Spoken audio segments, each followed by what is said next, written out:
Proud Pac-12 football coming off a disastrous postseason in 2017. We will run down the league with Tony Siragusa from Last Word on College Football as we get set for college football Power 5 on Thursday night, and then, of course, throughout the weekend as we focus on the West Coast. Mark Rogers TV, the voice of college football, breaking down all the leagues, and we have stopped here at the Pac-12. And for the next, who knows how long it's going to last, we're going to give you a comprehensive look at the Pac-12, the North and the South, and the storylines that will make the 2018 season. Tony, how you doing tonight? Brother Mark, always good to be with you. We are there after a long summer of talking about possibilities. Here we are. It is finally upon us. We will no longer have to reference games from last year or project or conjecture about what might happen. We will actually have football that we've actually seen to say, that guy's pretty good, or did you see that play? It will be very nice come just a few days from right now. We're talking Pac-12 football, and of course, there's always a comparison throughout the long off season on who has the best conference and how do they stack up. Few would rate the Pac-12 higher than fifth last season. Based on just last season. It was only a few seasons ago that the Pac-12 performed better than anyone against the other four leagues in 2014. I don't think that a whole lot has changed. There have been some moves made throughout the coaching ranks and quarterbacks leaving and some minor adjustments that have really hurt this league and the perception of this league. But it only takes a move here or a move there or a game there or an upset here to turn things back around for the Pac-12 as we speak about this league right now. So your thoughts about the conference strength as we head into 2018? Well, it's interesting as we talk about, what was versus what is. It doesn't take going back but a couple of months to realize that two of the top 10 draft picks in the entire NFL draft were quarterbacks out of the Pac-12 in Darnold and Rosen. And so there are some pretty big shoes to fill for guys coming in at UCLA and USC. Of course, Washington, and I know we'll get to the individual teams in a little bit, but one of the top quarterbacks in the country is going to be Jake Browning at Washington. But there's a lot of unknowns. You've got Khalil Tate at Arizona, who is an exciting young quarterback, but what is surrounding him? It's a young conference in terms of talent with a few exceptions. Washington is experienced and developed, but a lot of the other teams in the conference have a lot of question marks and are looking at a lot of youth to lead them. And so there's a lot of unknown going into the season in the conference. It's a top-heavy conference right now. It is Washington by a lot over everybody else. It's probably USC after that, and then it's a mad scramble below that. And it's a pretty big gap in between right now. We've got Tony Siragusa on the line from Last Word on College Football. He's helping me host and analyze the Pac-12 for our season special. All right. Before we get to the particular teams, as we're going to attack the North Division first, there's a particular turnover, more so than the other Power 5 leagues, with Chip Kelly taking over for Jim Mora at UCLA, Kevin Sumlin, the new man at Arizona, Mario Cristobal at Oregon, and of course, Jonathan Smith at Oregon State. Your thoughts about the new head coaches, and obviously the spotlight probably shining the most on Mr. Chip Kelly, and then to a lesser extent on Sumlin and Cristobal. Yeah, there are more coaching changes in this conference than anywhere else. And when you look at some of them, there were the big splashes. There, of course, Chip Kelly got the headlines. Last word, of course, I'm going to brag that we posted the story about 3 days before the official announcement was made that Chip Kelly had made his choice, and they had to get the particulars nailed down. That was the home run hire for UCLA because they swung harder than they ever had before for a football coach, and they got it. So that was the home run hire, if I'm going to mix my sports metaphors here. But that was big, and that was a headline grabber, and that was what got you at the top of the ESPN headlines on Saturday morning when they made the official announcement. I think Kevin Sumlin at Arizona was a huge hire for Arizona. And I know we'll have Shireen on later on, we'll talk about it. But Sumlin didn't have to go anywhere. He had just gotten a $10 million contract buyout from Texas A&M, and he easily could have just taken that check and chilled out for a while, and who would have blamed him? But that was a pretty big hire because they got him within weeks after he got the axe at Texas A&M. Of course, one of the ones you hadn't mentioned yet, which is one of the more mercurial hires in probably the entire country, is Herm Edwards at Arizona State. And I know we talked about it when we did the live show from Pac-12 Media Day, and I know we'll talk about it some more tonight. It continues to be just one of the more curious hires in the entire country.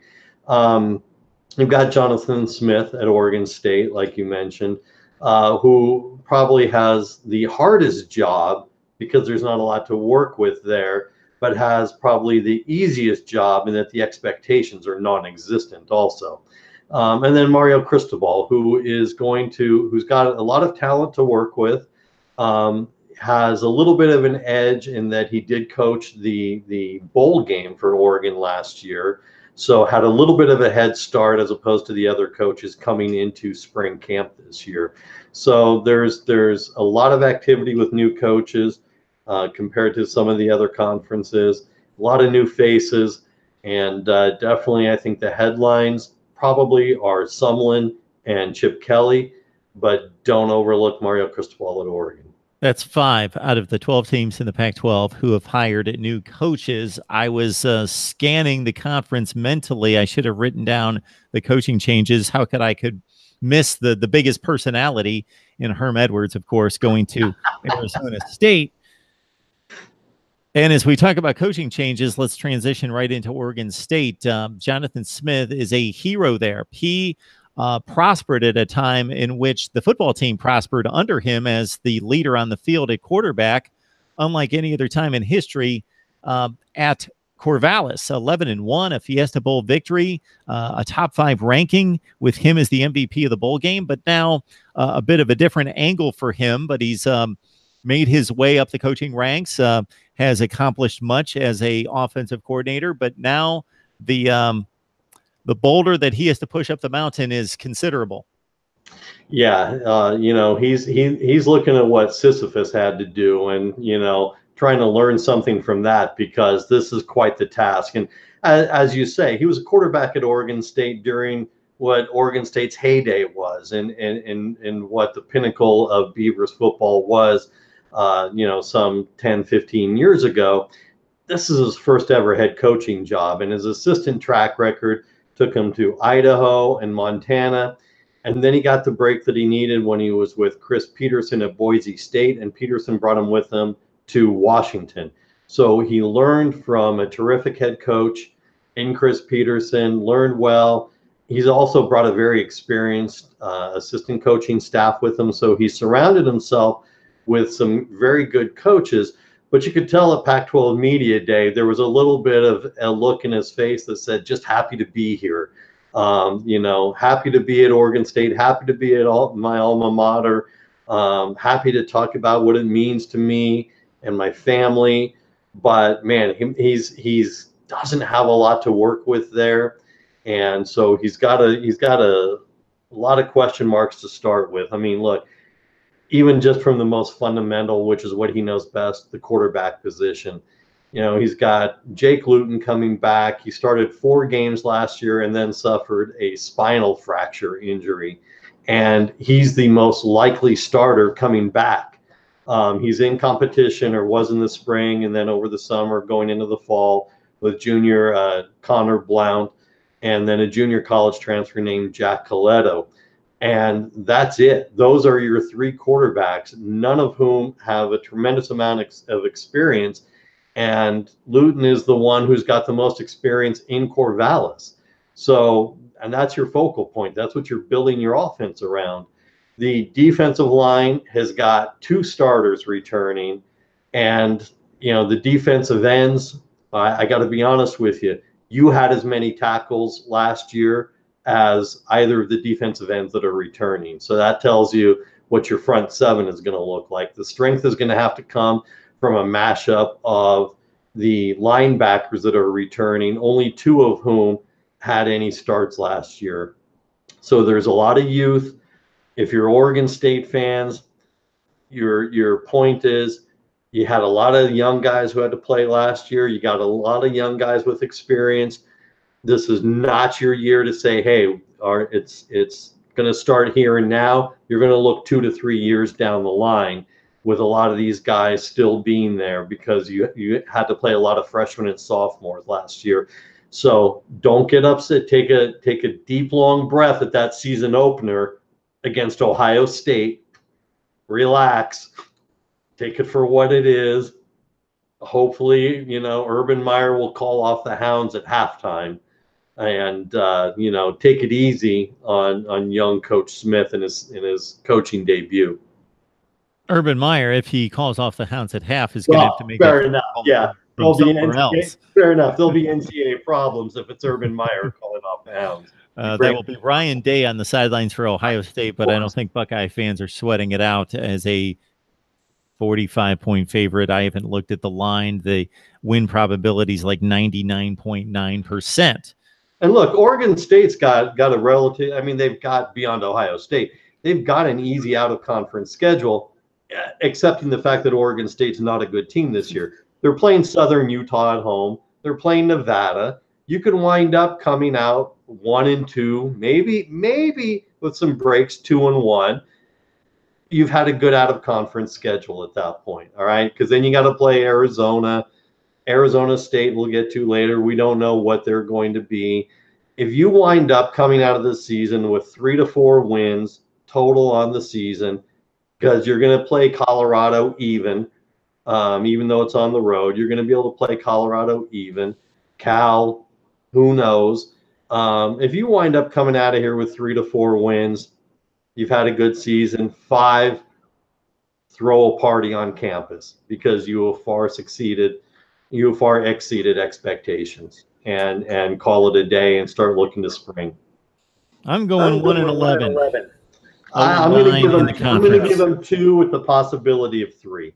And maybe they steal one of the games. If they would be playing Colorado at home, I would have a little bit more lean there. I'm going to bring a slant of hope and optimism here before we move on to the next team in the Pac-12 North.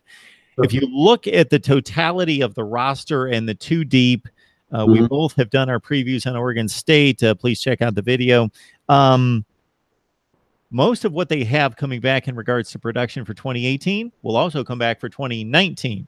Right. So they need to figure out the quarterback and get the right guy in place. As you mentioned, you went through the candidates. I've got him right here as well. But they've got a 4-star wide receiver in Isaiah Hodgins. He's only a sophomore. He caught 31 passes last year.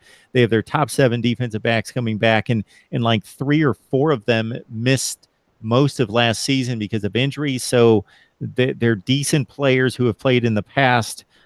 You mentioned the relative youth on this team. It's all over the place. But if they can develop those guys, they're at least not an older team that's awful. I guess if there's one added, one take there. And then the last thing I'll say is just to underline how bad the defense was last year, and also the aberration of them almost upsetting Stanford at home on a Friday night, 15-14 Cardinal wins. I remember watching that game. The other games against FBS competition, they gave up 58, 48, 42, 52, 38, 36, 37, 49, 40, and 69 points in those games. Tapped off by the Oregon loss, 69-10. So there you go for the Beavers. So it's not going to be pretty. It's probably has more to do with player development and looking the part of a team that's getting better, not necessarily throwing up the results in the win column. Let's stop at Cal, Tony, with the Golden Bears. And this is a program that even though they might be next to last in that division, that's the general projection. I believe that there's a huge separation there. And this is a team that showed some signs that they should be ready to get to postseason play, I would think. Yeah, I agree. I mean, they had last year, even though going 2-7 in Justin Wilcox's first year, they had a rash of injuries early on, which where they had guys missing the rest of the season. They were 3, 4, 5 games into the season, and then players start dropping off and missing the rest of the season. So it really costs them quite a bit. And we're talking about guys at key positions. We're talking about starting running backs and wide receivers. They got hit hard in the linebacking position. So, the season would have, look, every team talks about injuries, but the season would have looked a lot different with even 3 or 4 of those guys back in the lineup for much of the season. So, you're looking at, as you say, a team that really is a handful of players away from being in position for a decent bowl game. They named Ross Bowers as the starting quarterback yesterday. So it was pretty much a given, but he did have a little bit of competition going into camp. He threw for 3,000 yards last season. He had 18 touchdowns. He had 12 interceptions, but he did have competition because they had a transfer from South Carolina, Brandon McElwain, who he had to beat out, and then Chase Forrest, who I think was last year's backup quarterback. They lost their top wide receiver, their top returning, who would have been their top returning wide receiver, Demetrius Robertson, transferred to Georgia. So the team is going to rely heavily on the run game. They're not going to be flashy. They're not going to be explosive. You're looking at Patrick Laird, their running back, who rushed for 1,100 yards last year. I think he had about 8 touchdowns. You'll correct me on that if I'm wrong. It's going to be a lot of zone read run game with some, easy throws over the middle, some safe passes. They're not going to be chucking it downfield. You're not going to be looking at Bowers, throwing deep along the sidelines, opening up the game. You're going to be looking at a safe passing game and relying on Laird to dominate the offense and run some clock. Defense, the strength is in the linebackers. They had a really hard time last year stuffing the run game.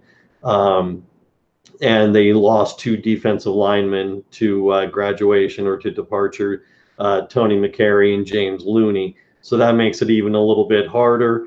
And they're changing to a little bit of a 3-4 this year. They've been kind of cagey about it. Justin Wilcox was kind of cagey about it at Pac-12 Media Day, but he knows that he had some challenges up front last year. He's got some depth at linebacker. So you're going to look for them to utilize guys like Gabe Johnson and Zinde Johnson a little bit more and go to a little bit more of a 3-4 defense. But if they can get that production out of Laird, and if they can get Bowers to just be productive, not have a lot of mistakes, and like anybody is going to tell you, stay a little bit more healthy than they were last year, then they're a legitimate 6-win team. If you follow the advanced metrics, Cal improved on defense by 26 spots from the previous season. Justin Wilcox, that's his specialty.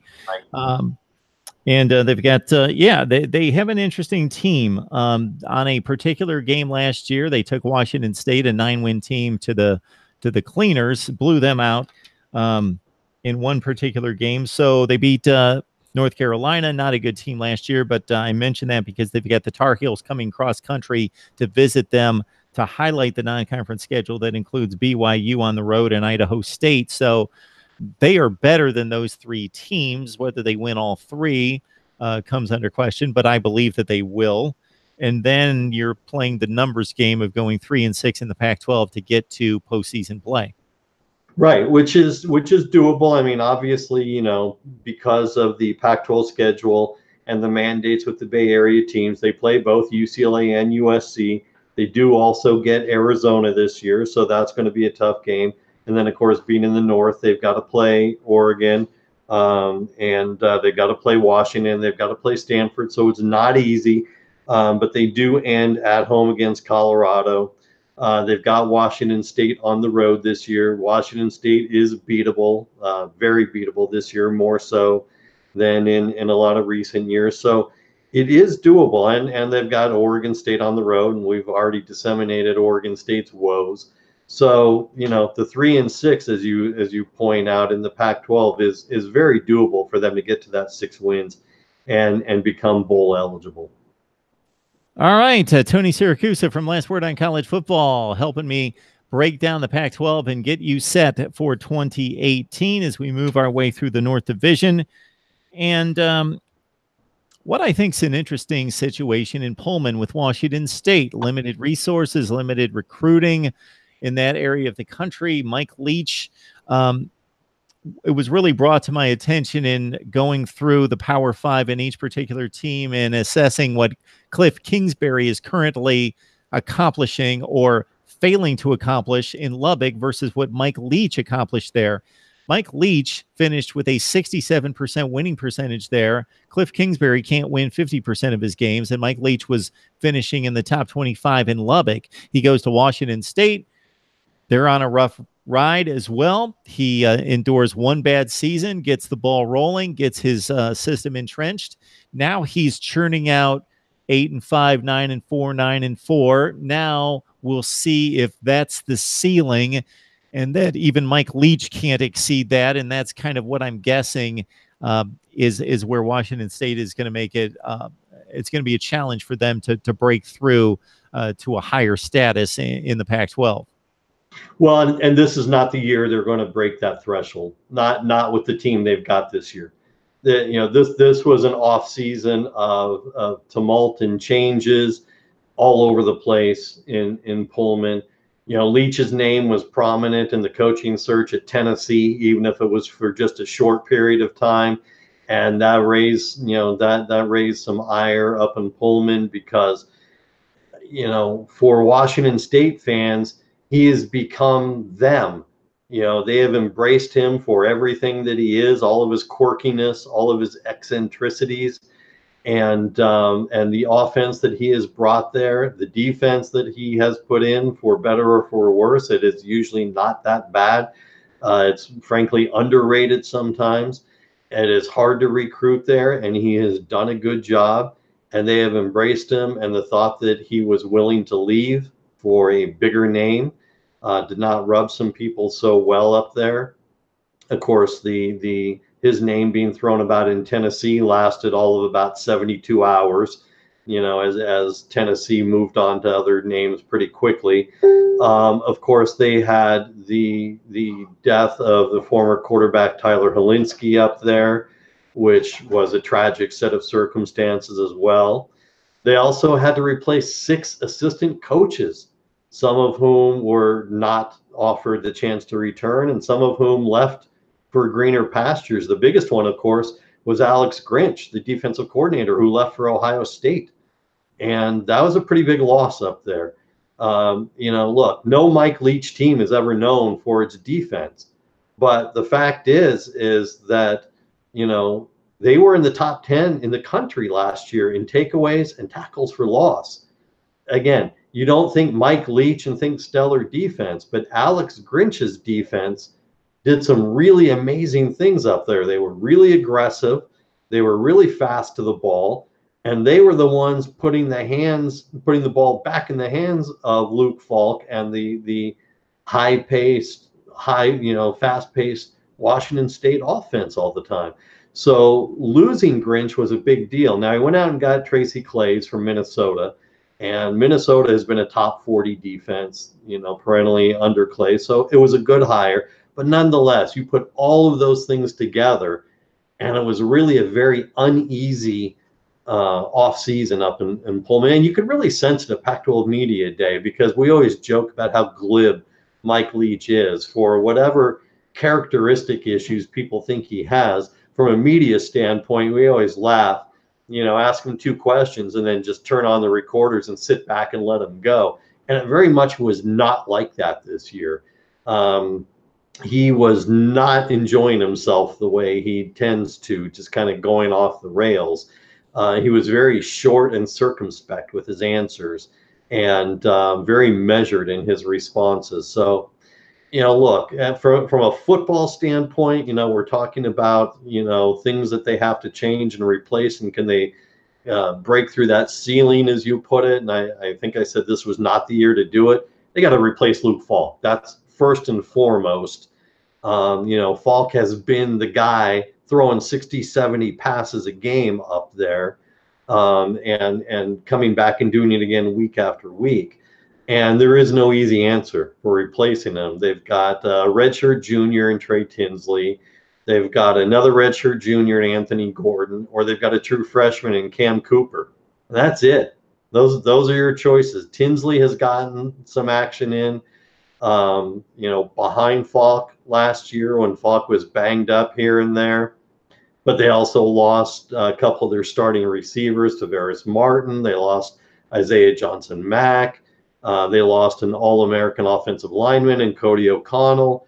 So for the people waiting to see if Mike Leach can ever get past that 8-win or 9-win threshold and really bring Washington State through, this is not the year you're going to be able to do that. He rarely relies on his running game, but you're going to have to see more of that this year. They're going to have to go to James Williams, who's a junior running back, and he had all of 395 yards last year, but he's going to have to be an 800, 900-yard guy this year for Washington State to be a 7-win team, a 6 or 7-win team this year even. Yeah, to underline your point about Mike Leach's tendencies on offense, which if you watch college football, you don't need us to remind you. As I pour through the numbers and pour through the projections, and as I study these teams in the offseason, I get moved by certain statistics, and this would be one. And it's not a surprise. It just underlines the philosophy. Washington State ran the ball 216 times last year, 216. They threw it 713 times. It's a 7-to-2 ratio. That's 75%, 72, whatever it is. It's it's pretty. Not a balanced offense. Not a balanced offense, and they're good with that. And to outline what you had to say about the wide receivers, yeah, they lost the explosive guys, the guys that made the big plays. They threw it so much. Yeah, they've got some productivity coming back, but mostly like that second tier number of slot guys like Desmond Patton caught 35 passes, Kyle Sweet had 58, Renard Bell at 40, Jameer Calvin 33, Tay Martin at 31, and they signed 5 wide receivers. They know that they got to keep shuffling those guys, and they're going to play 7 or 8 of them. And to outline James Williams' contribution as their top running back, actually his biggest contribution was catching 71 passes because they just throw it all the time. Now, to their advantage, as young as they are, and as much as they've got to work these guys in, they have the typical Washington State out-of-conference schedule, which is one that is historically sad.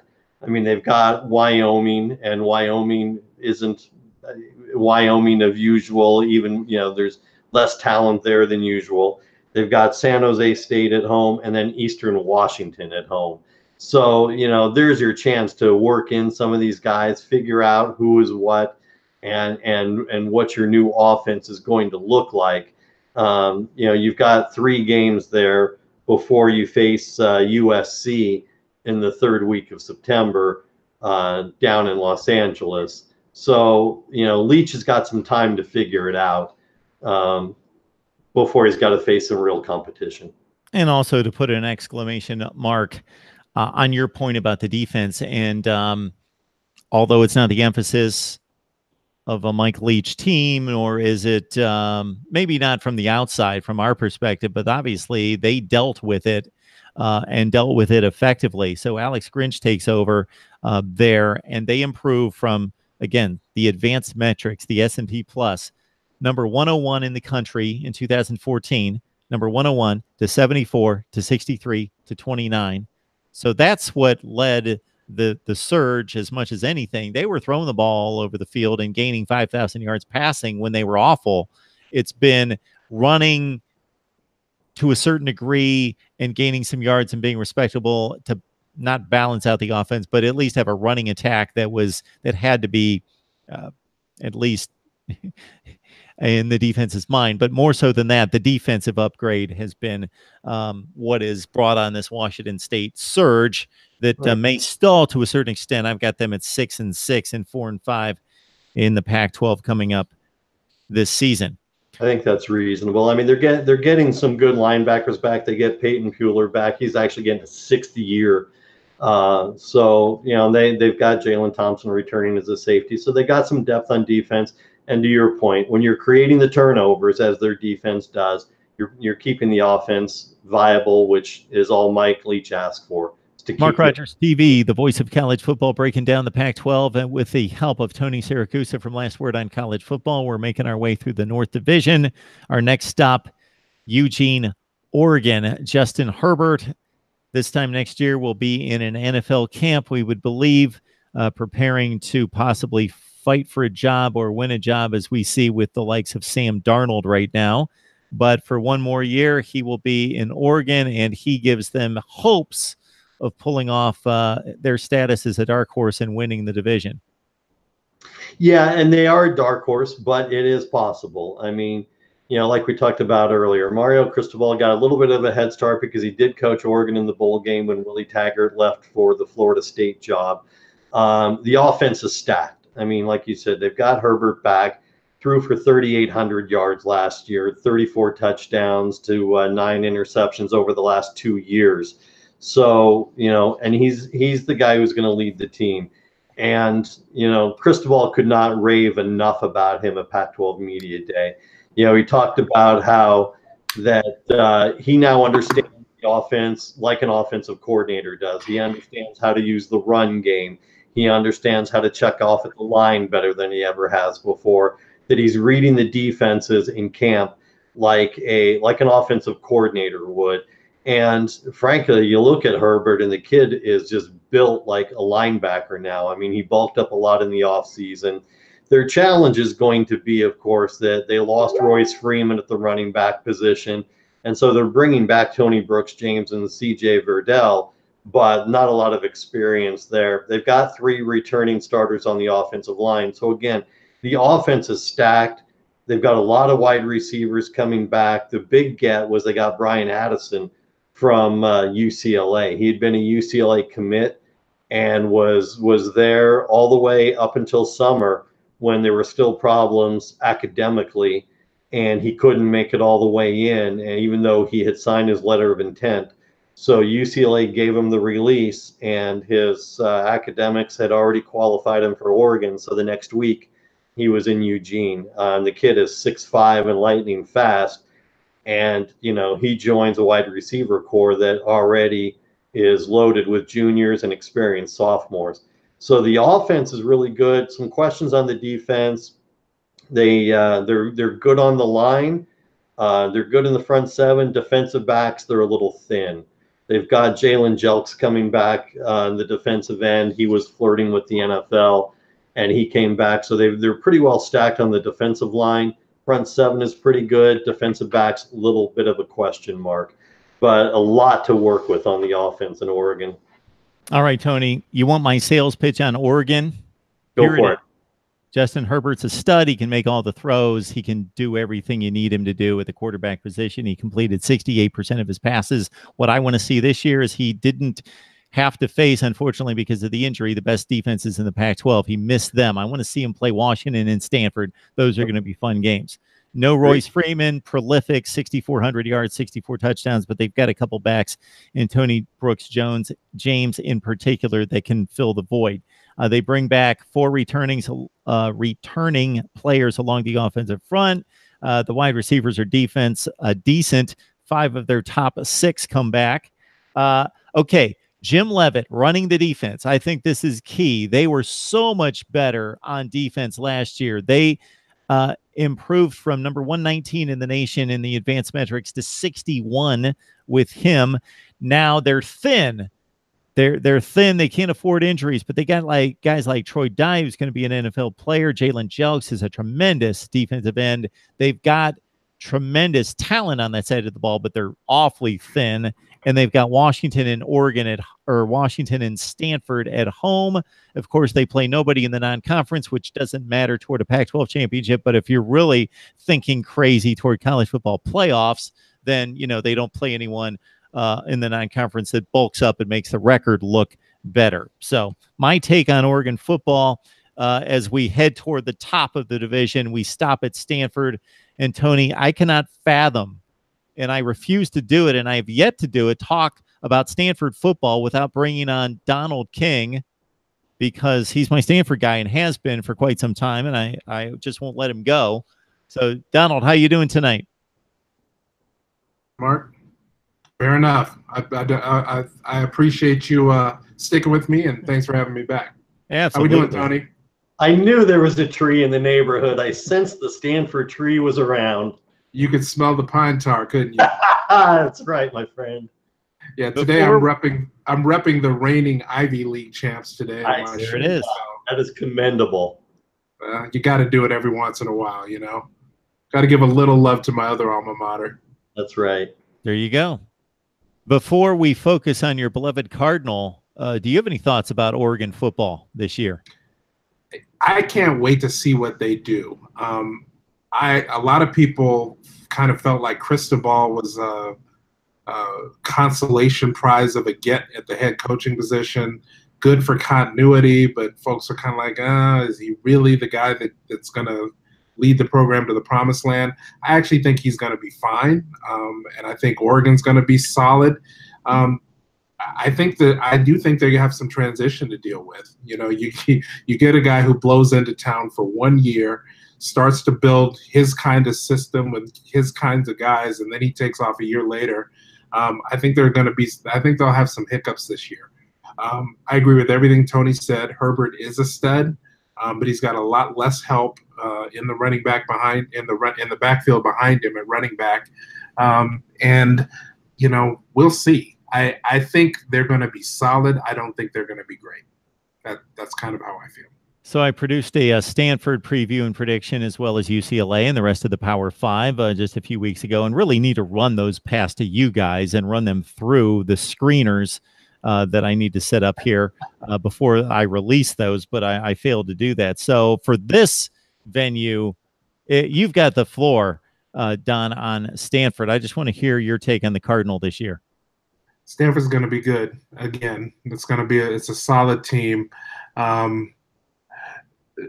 Ironically, coming out of the gates in a revenge game against San Diego State to open up Friday night, trust the game plan and the coaching staff. I think the offense is going to be ready to hit on all cylinders.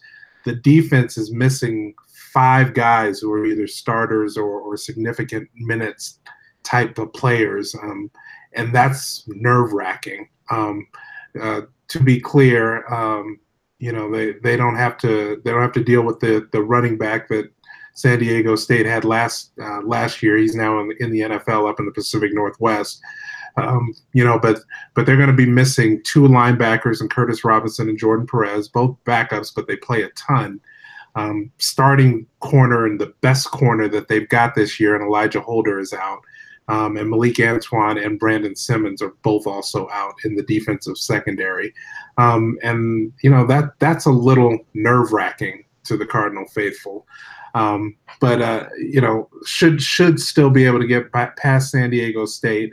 I am positive that the coaching staff is being cautious with at least a couple of those guys to make sure they're right and ready to go for USC in week 2 at home. I think Stanford gets past that one. I see the Card going. I think you said 9-3, Mark. I am more in the 10-2 camp. I'm going to make Tony smile in just a minute here. I think Stanford loses at Seattle this year to UW, and I think they lose that final game of the regular season in the Rose Bowl at UCLA. I think they will have figured out Chip's offense by then, and it's in their building, and you know, it will have been a slog in the back half of the season, and their landmines, and it's also that dreaded game after big game and on the road. It's awful. So just from a scheduling standpoint, I think it's one of those things, and it's going to be I think UW will have already sealed the conference or the North Division. It's got trap game written all over it to me. So I think Stanford finishes 10-2. I think UW beats Auburn. I think they drop one somewhere along the way, but they're going to get up and they're going to beat Stanford, and they're going to win the North, and they're going to win the Pac-12. I see them slipping into the CFP. I do think Stanford goes back to the Rose Bowl to play on January 1st as the second highest ranked team in the Pac-12. So, Don, you could push me from 9 wins to 10 if you could convince me that Stanford could find somebody to run the football. If they could find a running back. Well played. Yeah, and that's the one thing that literally no Stanford fan on the planet is concerned about. And let me plug the guys. I don't need to talk about Bryce Love, the returning Doak Walker Award winner, and ran for 2,100 yards last season, even though he was only on one leg for like the last half of it. But the guys behind him ain't bad either. Cameron Scarlett is a 5-yard per carry kind of a dude. Even though a lot of his touches are short yardage and goal line, he still managed to have a 5-yard per carry average. And don't sleep on Trevor Spates. That kid he runs hard and he runs mean. He's a bit of a change of pace. He's obviously bigger than Love. He's not going to, hit the 75-yard home runs on you, but he can rip off 10 or 15 all the time. So, there's some good dudes backing up the ultra talented Dr. Love as well. Tony, do you have anything for our guest here? Yeah, here's a thought I have for you, Don, is that this is going to be a little bit, first of all, we've talked about it before. You actually know David Shaw is one of my favorite coaches. I do. From a coaching standpoint and from a media standpoint, because he's one of those coaches that you can talk to him about anything beyond X's and O's. You meet the guy at Pac-12 Media Days, and there's very little X's and O's talk that actually goes on. The media likes him because he'll open it up to anything, and he'll talk about NCAA issues and life issues and education issues, and he will take on all comers. And I have a great amount of respect for a coach who does that. So I'm a David Shaw fan. But from a football standpoint, let me throw this at you. This is going to be a better year for David Shaw because he will get out of his own way, because he doesn't have to decide between Keller Christ and KJ Costello, because Christ is gone. Stop messing with the quarterback like he was last year. He doesn't have that option anymore. He's got to stick with Costello. He doesn't have a choice. So he has to get out of his own way.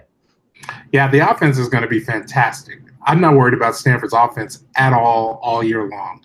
The defense frightens me a little bit, and hence my nerves around some of the better defensive players being sidelined in week one. But the offense, this is a team that can hang 40 on anybody. It's going to be actually kind of scary. It'll be interesting to see how many touches Love gets and how he's mixed in, and they're hinting at an expanded role for him in the passing game this season, which was non-existent last year.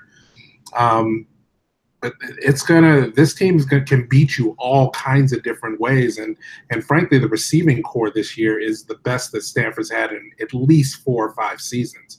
With 2.5 stud tight ends. The 2 leading pass catchers at wide receiver are both back this year, and Osiris St. Brown's redshirt, had a redshirt year last year, so he's ready to go this year. It's going to be the offense is going to be really, really fun to watch, and I have no concerns about that. The center Jesse Burkett is going to be out for week 1, but he's got capable backups. I think the center position, the O line is going to be okay, and better than okay probably all year as well. So the offense doesn't scare me. The defense worries me a bit. Yeah, I just thought last year Shaw got in his own way a little bit with the quarterback issue, going back and between Chris and Costello. This year, he's fortunate. He doesn't have that option anymore. With Chris being gone, there's no ability for Shaw to overthink it and get in his own way. Totally fair. So, yeah, I love to give love, not just to Bryce, but to the offensive linemen, actually. And you touch upon that, and they bring back 4 that ranked somewhere on a Pac-12 all-conference team. So they're fortified there. They're really good. And if we blow it out big picture, I was racking my brain when I was looking at this and preparing for each of the teams over the past 10 years. So 2006 was the 1-10 team, I believe. That's correct. 2007 was Harbaugh pulled Harbaugh's off the first big year. upset the next year, and they Yep. still weren't that good, but they were like 4-7, 4-8. Over the past 10 years, yeah, they've won 4 division championships. They finished in the top 10 6 times, blah, blah, blah. I can't think of a program in the history of college football that has sustained this kind of turnaround like they have. The S&P Plus, which measures basically a team's dominance, how well they play to play, in addition to just winning football games and winning percentage, how dominant they are. And over the last 10, since 2010, which obviously was right at the beginning of the Renaissance here, or right in that realm, the 6 best teams in the country are Alabama, number 1, Ohio State, Clemson, LSU, Florida State, Stanford. Those are the 6 best teams in the country, according to the metrics. That's how that 2010 team was great. That team was fantastic. Yeah. I can't think of another. And honestly, I have to tip a cap to Shaw, because we like to bang on him for some things. As Tony says, he'll get in his own way. Sometimes we'll scratch our heads at his play calling, what have you. But teams make a bowl game that coming season, in the spring and in the summer and in fall camp. This team is going to a bowl that's almost a foregone conclusion. And even that is new for Stanford. I spent 4 years there as an undergraduate. We didn't go to a bowl game while I was on campus. It wasn't until after I graduated that I saw us finally qualify for one. What he has done is literally something that most of us believed wasn't doable. So you got to tip your cap and be thankful for what we're enjoying and what we're getting to watch. The question is, can we get over that hump, get to 11-1, 12-1, win the conference, make the CFP, and then make some noise toward a national championship? That's what we're all, waiting for, hoping for, praying for. I think this team is good enough for it. I think the problem is that the schedule sets up badly. 7 true road games, that's hard. In any power conference, it's just a difficult way to go. It's the dreaded even year curse. It's been like this now for some time, and I don't think it's going to change anytime soon. So, if this were the more favorable schedule, I'd probably be pretty confident saying 11-1 and, flip a coin. Either Stanford or Washington wins the conference and has a shot at the CFP. And I do think, Stanford's going to show up in that game at Husky Stadium anyway. I don't think it's going to be a walkover.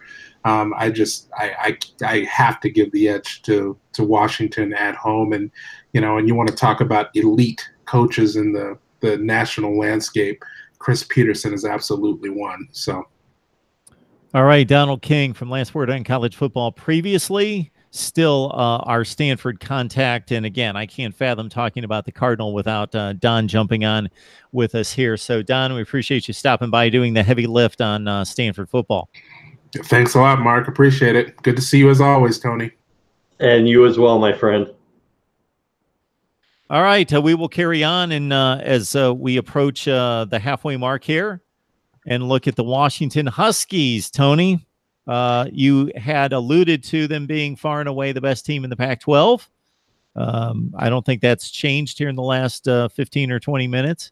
No, it really hasn't. And I agree with what Don said. I think Stanford can give them a game, but I think overall through the course of a 12-game season, Washington is by far and away the class of the Pac-12. Look, they were picked to win the Pac-12 in the media poll. Chris Peterson, kind of shrugged at that, saying, I wish you guys would pick someone else for a change, just because, I want you guys to be wrong. I want to be the guy that proves you guys wrong, and I can't do it, if you keep picking us. They have, of course, the huge opener that everyone's looking forward to this weekend against Auburn. Should be a really fun game. Love those opening weekend big out of conference matchups like that. Those have become a lot of fun over the last few years. Of course, that raises the question too, because can they lose an opener like that and still get in, still be viable for the playoffs at the end of the year? That it's a debate that, people will have based on, of course, whether they win or lose the game. But from a team standpoint, their offense returns just so many big weapons. I mean, Jake Browning is coming back. He's got 9,000 career passing yards already. I mean, the guy throws at a 64% clip.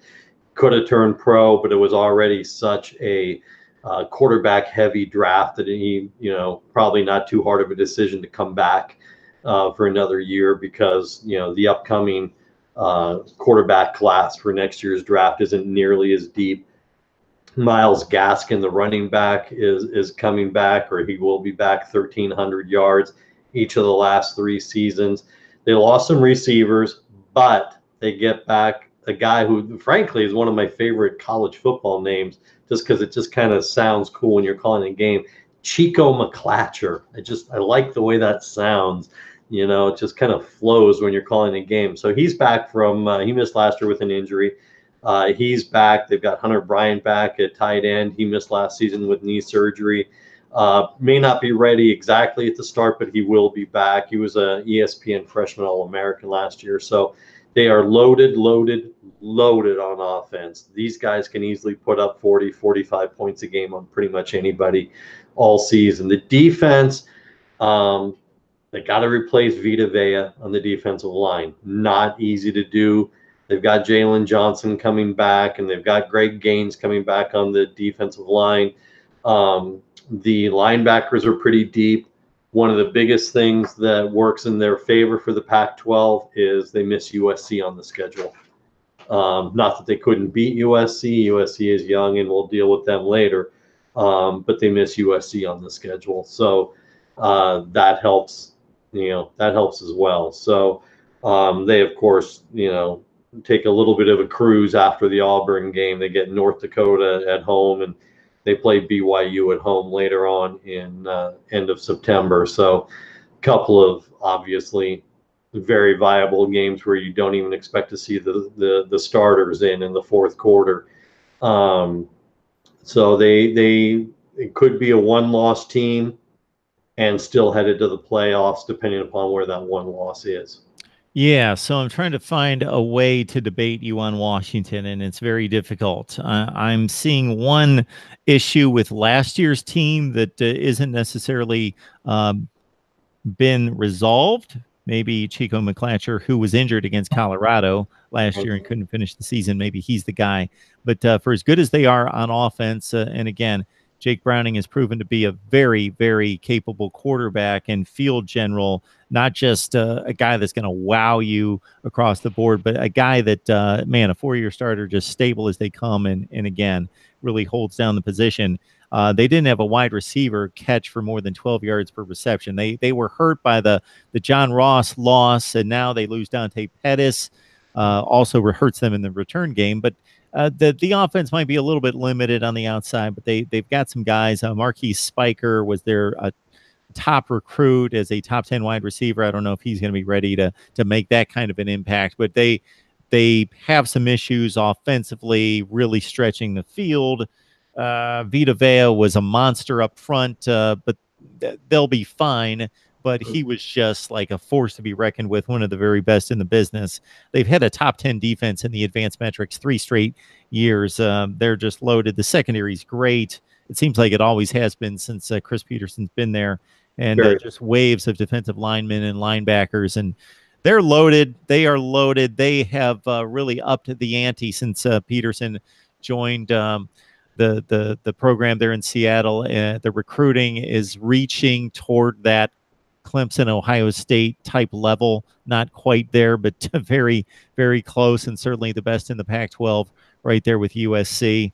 And the way I see them getting nudged out of a college football playoff would be perception of Pac-12. If it's confirmed with a loss by Washington against Auburn, then they put themselves in a hole where they may need to run the table in the Pac-12 to get it done. If they drop one in the Pac-12, still win the championship, it could be a difficult path with 2 losses.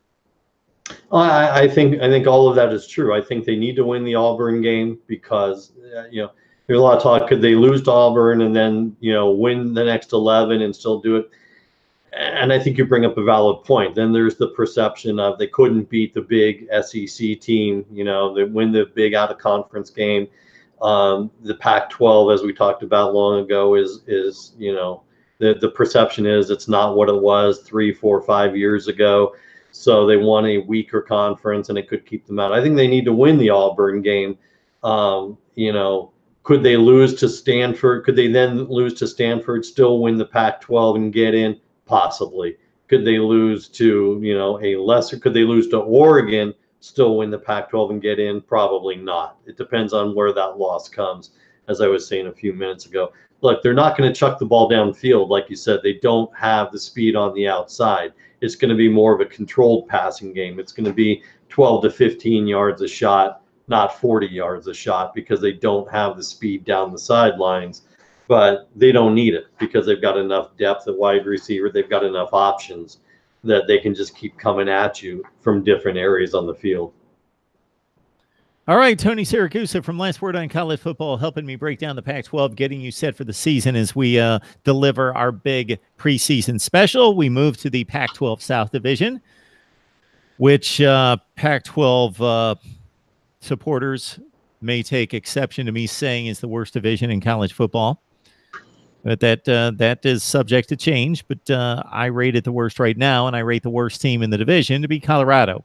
What an aberration 2016 was, but it came crashing back down with another 2-7 finish in the conference last season. So Mike McIntyre possibly on the hot seat, Tony. Yeah, you know what? 2-7 probably puts you on the hot seat. 2-7 again would put you on the hot seat in most places. It probably will there, but the expectations at Colorado right now are so low because the talent level is so low. So then the Colorado fans are going to have the debate. Is that on him because he's not recruiting well enough? Is he not getting the players that are good enough? Are they not competing at a high enough level? Is it a coaching issue, a recruiting issue? When you go 2-7, when you have back-to-back losing years, because they are going to have a losing year again this season, the fan boards are going to get on, those debates. Look, he's got a good quarterback in Steven Montez, threw for just under 3,000 yards last year. Kid runs like crazy also. I mean, ask UCLA. He ran for 108 yards against UCLA. So the kid runs really well also. And McIntyre said the kid's grown really well in the spring. He likened it to his film room studies and his expanding knowledge of his role. He likened it from going from algebra to calculus. And so, good for Montez, and he probably will show that on the field. The problem is there's not a lot of support around him. He doesn't have a lot of tools to work with out there. The running back is likely to be the grad transfer, Trayvon McMillan. Kyle Evans is there if he's back completely healthy from his hip injury. The offensive line is, spotty at best. Will Sherman, the guard, and the center Colby Purcell figure to be the anchors of the offensive line, but they're having to move Brett Tons from the defensive line to the offensive line. Both lines are very young. You talk to any coach, an old school guy is going to tell you, like Mike McIntyre is going to tell you got to win in the trenches. They don't have the trenches. Both of their offensive lines are young and they're thin. There's not a lot of depth there. They're juggling guys from both sides of the ball in spring. There's just not a lot of there for Colorado. So, what happens when you have back-to-back losing seasons in Colorado? I think that's to be determined because, look, the Pac-12 South is not lighting anybody on fire. I'm not going to have the debate with you tonight in this place whether it's the worst division in football yet. We'll have that debate some other night. But look, they got to play Colorado State, which isn't going to be easy. They've renewed that game. They've put Nebraska back on the schedule because they wanted to renew that old Big 8 rivalry. Well, okay, ouch. Probably not the best year to have that on the schedule. You know, thank goodness they have New Hampshire after that, so they can recover a little bit. And then you got the Pac-12 schedule after that. So there's no breathing room for them really anywhere on here, other than you get Oregon State at home in late October.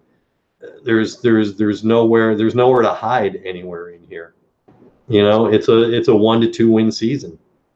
Yeah, so the point I made about Jim Leavitt moving to Oregon and their defense improving, so go the inverse route with Colorado. Leavitt left that 2016 season, that aberration of winning 10 games, going to the Pac-12 championship game, going to a good bowl game, the Alamo. They went from 32nd in the nation in run defense that year to 106. They went from 9th in the nation. And if you remember the secondary, they had like 2 or 3 NFL players move on from that team. 9th in the nation in pass defense to 42nd. They went from a top 25 or 30 defense to 105 overall in one season. Jim Leavitt leaves. Obviously, the talent had much to do with that as well. But as you mentioned, I jotted down all sorts of notes regarding offensive and defensive line issues, as you have certainly outlined here. It's not a good situation. Montez at quarterback is the one known factor on the offense. Philip Lindsay's gone, who's been there forever at running back, and they've got a bunch of guys there. As you mentioned, Trayvon McMillan gained 1,000 yards at Virginia Tech a few years ago as a freshman, but he would appear to be the guy that is obviously the most experienced and productive. Top 5 pass catchers gone. Best players on defense are the guys that they just recruited, aside from Evan Worthington, a good player with 87 tackles at safety. So it's an ugly situation. The one caveat in the schedule is no Stanford or Oregon. So they get that at least. But for a team that's going to basically lose to everyone except for maybe Oregon State, right? Maybe this isn't the year you want to miss Stanford and Oregon. Maybe you just get beat up by them, and then next year when you're hopefully a little bit better, you would like to miss those teams. But it works out that way. Sure. All right, let's move it on up to Arizona State football. They made a bowl game last year at 7-5. Got trounced a bit by North Carolina State in that affair, but that was the Todd Graham era. Now it's on to the Herman Edwards era, and the biggest wild card of a hire that I can remember, and certainly of this offseason, as the CEO and inspirational leader of the program there. I'm going to take it one step further, and I'm going to say it's the biggest wild card of any season in the last 10 years. I mean, seriously, there are so many unknowns about this, and I'm going to put it this way. Some of those unknowns are not just about Herm Edwards. Herm Edwards doesn't know what Herm Edwards doesn't know. There were questions asked at Pac-12 Media Day about specific parts, and you and I talked about this when we did the live show from Pac-12 Media Day. And, you know, look, it's a very odd event. All of these conference media days get a little nutty sometimes because, you know, you get some conferences where the media wants to ask about, you know, the third string long snapper and how did he look in spring practice. And you get Pac-12 media days and it gets a little more esoteric because that's just the way it is. But with Herm Edwards, with all the coaches, you get a little bit of a mix of talk about specific players, but then also talk about rules, new rules, other things going on in college football. With Herm Edwards, there was almost no talk about football. There was talk about his Dick Vermeil being, you know, one of his gurus of coaching and how he got into coaching and what camp was like and what recruiting was like. And there were questions, Mark, about specific players on his roster, and his answer was, I don't want to talk about specific guys. Are you kidding me, coach? And it wasn't, and I don't want to be ridiculous and say he didn't know the answer. It's just that he didn't want to get that granular about the X's and O's of camp. Coach, we're here to talk some football. Come on, man.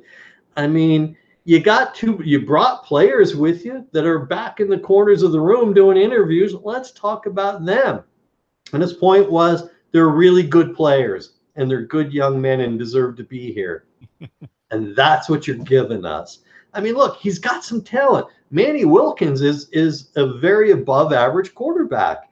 You know, he's not one of the best in the country. He's probably not even one of the top 3 in the Pac-12, but he's good. You know, he's got 3,200 yards. He's got 20 touchdowns. He's got N'Keal Harry, who, frankly, I think on another team would be widely regarded as one of the best wide receivers in the country if he's somewhere else with some more talent around him, because the guy's got great hands and amazing speed. And I think on another team and another program that promotes itself better, he'd be regarded as one of the best receivers in the country. So there's talent there.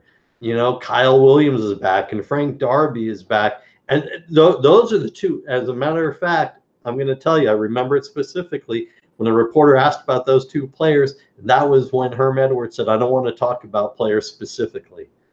So everything, look, at this point in the season, most coaches have closed practice or they've limited media access to the practice. So much of fall practice across the country in every conference is a guessing game for a lot of us. We're getting little bits and pieces. For Arizona State, the entire program is a guessing game right now. All of it. You know, they've gotten some improvements in the offensive line just because we know they got Casey Tucker from Stanford as a grad transfer. The running game is a bit of a mystery. Benjamin is their top returner. He had all of 23 carries last year. Their defense is such a mystery with what is coming back and talent-wise and depth that there are reports out of some Arizona State blog sites who have actually been at practice for the limited amount of time that it's open, that there's actually talk of him. They said they've seen him run drills in the little limited amount of open practice where he's running a 3-3-5 defense. I don't even know what that looks like in a college football game. So either he's messing with people so much because the fact that he's never coached, he's never been a head coach in college football, but he is so far advanced beyond everybody else that he's just messing with the rest of us, or nobody is going to know a thing about Arizona State until they step on the field this weekend. It's going to be a flat-out mystery to everybody. Yeah, it's tough to fathom a team that brings back a pretty accomplished starting quarterback, as you mentioned, a team that went to a bowl game that actually finished second in the division, brings back its best player, N'Keal Harry, 82 catches, 2 other accomplished wide receivers, as you outlined here, and Kyle Williams caught 66 passes last year, and Frank Darby's not a guy that put a lot down on paper, but is probably the fastest player on the field, and tore San Diego State up with 3 catches for $111 and is going to be an integral part of the offense this year, but is across the board a consensus selection to just plummet to like 4-win status. Right. If that.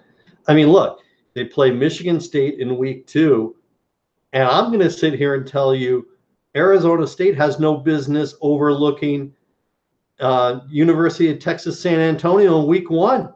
They got no business overlooking them because nobody knows what Arizona State is right now. So every game is going to have Sun Devils fans kind of sitting on the edge of their seat until they've seen them for 3 or 4 weeks. And 3 or 4 weeks, heck, in 4 weeks, you got Washington. So there really is no telling. I mean, when I used the term mercurial to describe Herm Edwards earlier, I was being polite because, man, it's a head scratcher. All right, we got Tony Siracusa helping me co-host and analyze the Pac-12. This is our big preseason special.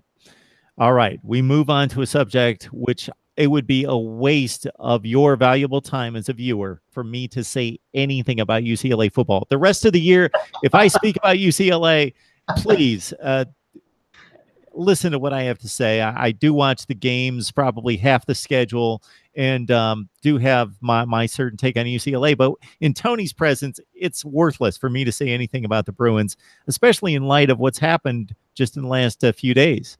Yeah, look, there's no one who will question your knowledge about any team in the country, Mark. No one's going to downgrade you at all on any program.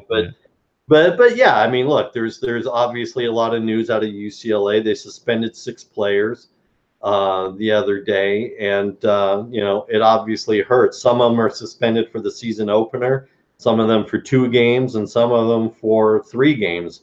So you've got running back Soso Jamabo and tight end Devin Asiasi, the defensive back Mo Osling, offensive lineman Boss Tagaloa, defensive lineman Osa Odigizua, defensive lineman Moses Robinson Carr. So some of them are going to miss all 3. Asiasi and Tagaloa are going to miss all 3 out of conference games. Jamabo is going to miss 2, and then the other ones will miss the season opener against Cincinnati. I'm gonna get this out of the way right now, that there have been a lot of internet rumors as to why they were suspended. There's been a lot of back and forth. I've seen it.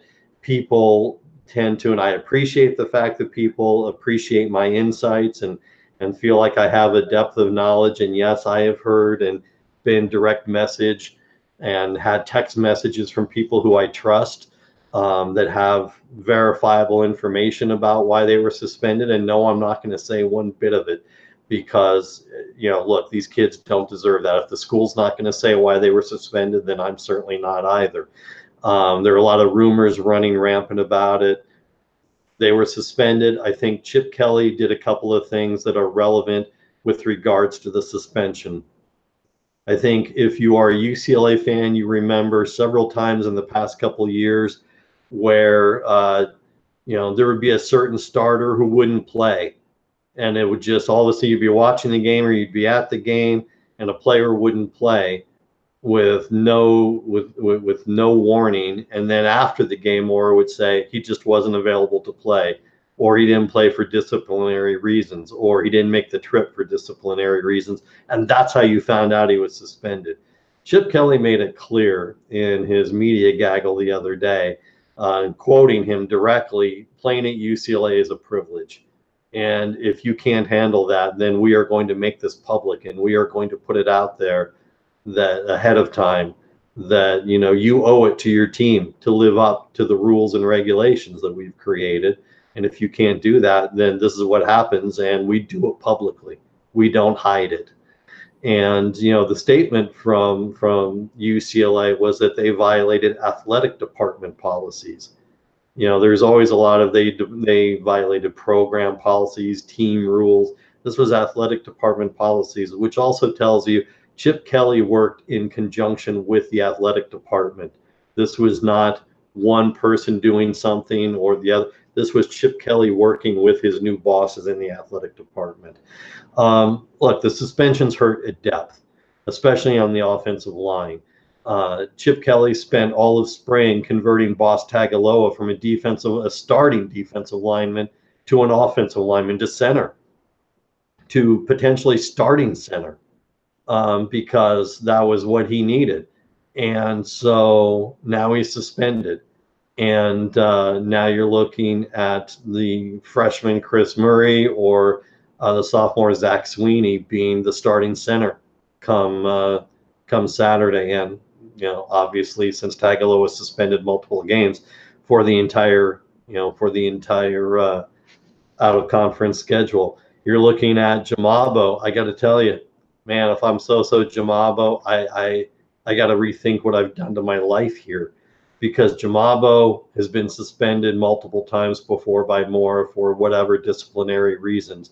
Jamabo, from what I have seen, was already sliding down the depth chart. Bolo Olorunfemi, I know one of your favorite names to make me say, was going to be the starter. I don't think there's any question that he was always going to be number 1 on the depth chart. And now you got this freshman out of Tulare, California, Kashmir Allen, who was lighting people up with his speed. And if you ask Chip, Saturday's game with the running backs is going to be a little bit of everybody. And now with Jamabo missing 2 games, look, this kid's in danger of putting himself in obscurity. And if you're Devin Asiasi, you transferred from Michigan for the entire purpose of coming to a school that uses its tight ends again, and you sat out last year and worked out and put yourself in a position to play again, and you did whatever it is to get yourself suspended. There's just, you got to wonder what goes through these kids' heads sometimes. So yeah, so that was the news. Of course, everybody else wants to know who the starting quarterback is going to be, and of course, Chip Kelly's not going to tell anybody. Chip Kelly's answer will be show up Saturday and you'll find out. It's still going to be. There are 3 quarterbacks in the running. It's still Devon Modster, it's still Dorian Thompson-Robinson, and it's still your favorite Wilton Speight. And I know you're still rooting for Wilton Speight. And look, when we talk about closed practices, Kelly has limited media access to anywhere from 15 to 25 minutes during fall, and as of today, media was cut off completely for the rest of the week, and there was no quarterback announcement. And honestly, I don't think there will be. I can see Kelly going into the game, and the media, the TV people, we will see who lines up behind center when the game starts, and we will know then. I don't know that for a fact, but I can legitimately see that happening. There were some bloggers today who, what the media access has been warm-up drills. That's what you're getting to see. Some stretching and some warm-up drills. No actual live 11 on 11 action. Some special teams, some kick coverage, things like that. And so you're starting to see bloggers, really kind of reach for anything.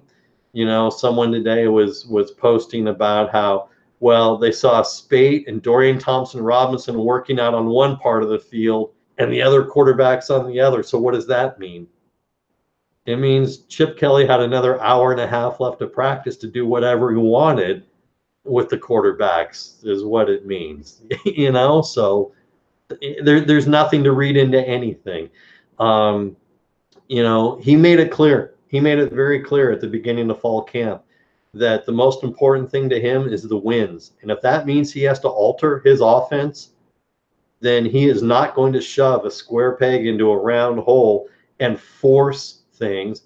If it means he has to alter his offense because Wilton Speight is his best chance to win the game, then he said he will do it. He didn't say he's going to do it for Mark Rogers, but he said he's going to do it. And there's no reason to doubt him. If he thinks Wilton Speight gives him his best chance to win Saturday, then he will tweak his offense, because Wilton Speight cannot run the sprint out offense that Chip Kelly wants to run. There's zero chance of that. But if he has to tweak it because Wilton Speight can deliver the win, then that's what he's going to do. I don't think Chip Kelly is going to go into Saturday saying, this is my guy every down for the next 12 games. I think Chip Kelly is going to go into Saturday saying, right now, here's my guy. I can easily see 2 quarterbacks playing on Saturday. Let's see what happens. He's got Oklahoma in week 2. I don't think he wants to be married to one thing. I think he just wants to win, period. So what would be your guess of who's going to win the job? And is there a particular favorite of yours that would lead you to believe, okay, this is the best case scenario for this team now and for the future? Wow. Okay. For now, I got to say it's Devon Modster, because he can run the offense. He can run a sprint out offense. He made the adjustments in spring and presumably over the summer in his throwing ability to hit the mid-range passes, which he was having trouble with early on. And he's reasonably well suited to the Chip Kelly offense without having to make those tweaks that we talked about. In the future, there's zero question. This should be Dorian Thompson-Robinson's team. There's absolutely zero question.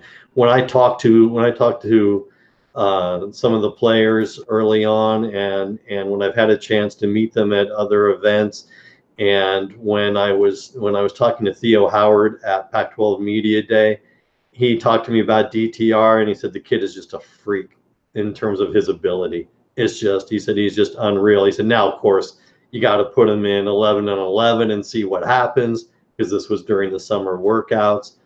But even the reports from some of the players during the fall is the kid just has unreal skills. So for the future, it's got to be his team. The question is he ready to go in 3 days, and run the offense?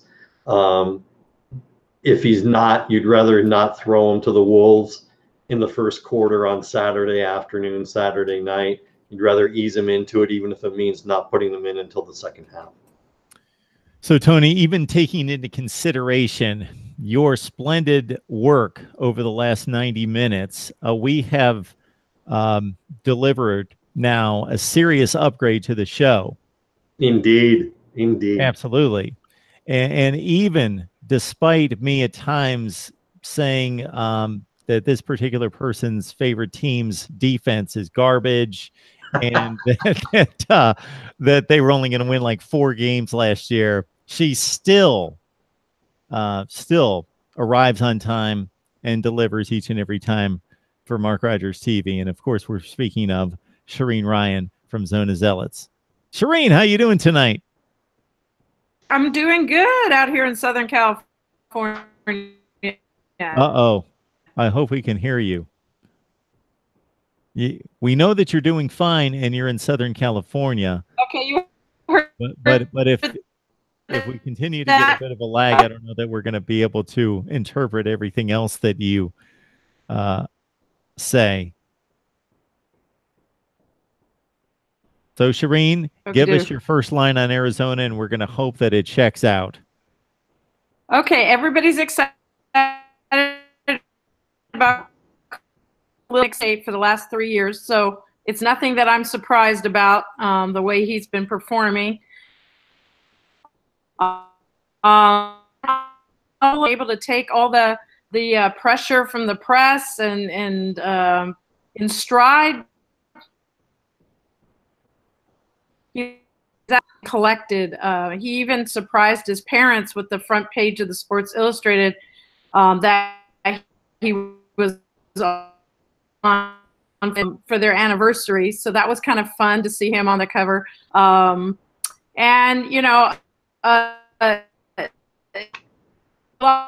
the team has also been working out really hard, and there's a whole new focus in Tucson, and someone seriousness, but people have are on alert. Does that make sense?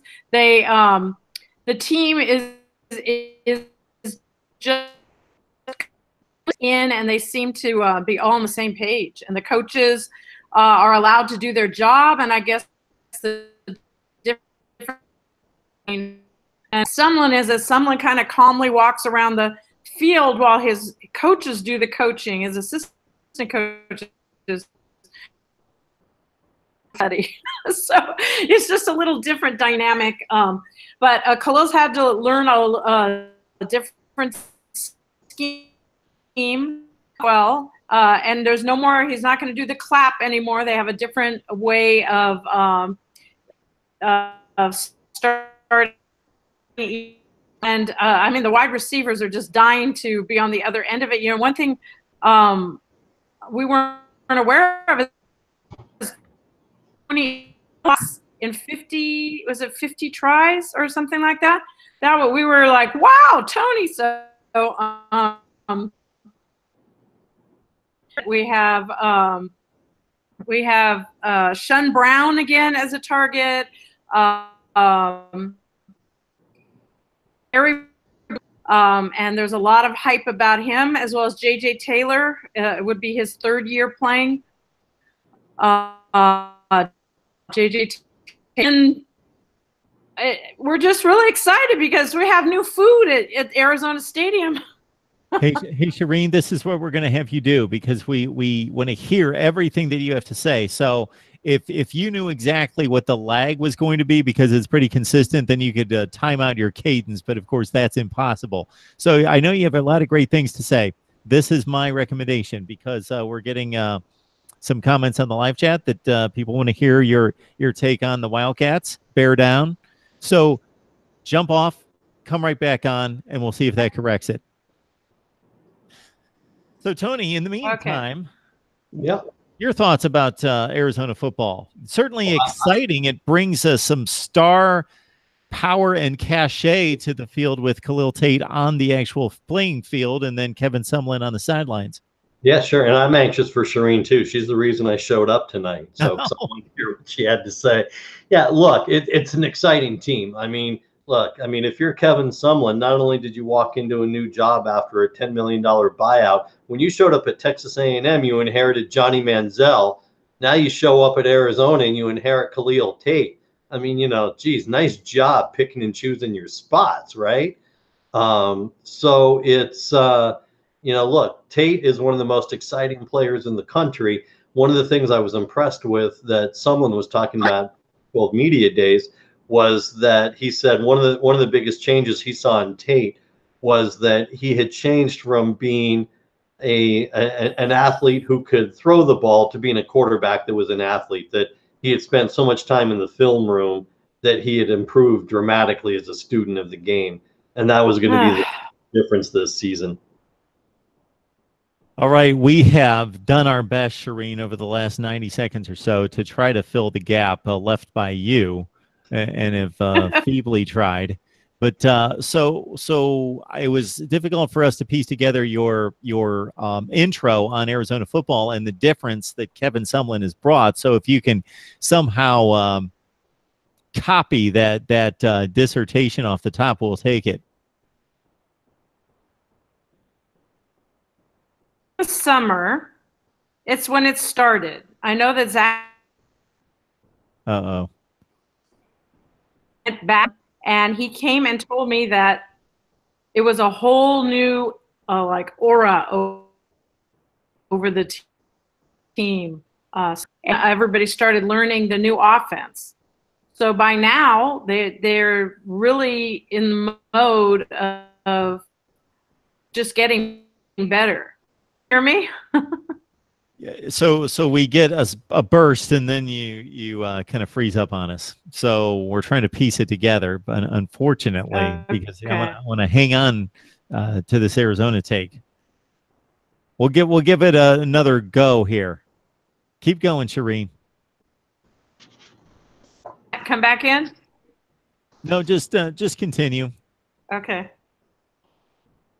All right, so one thing that's exciting for us is that EG's is back in the stadium.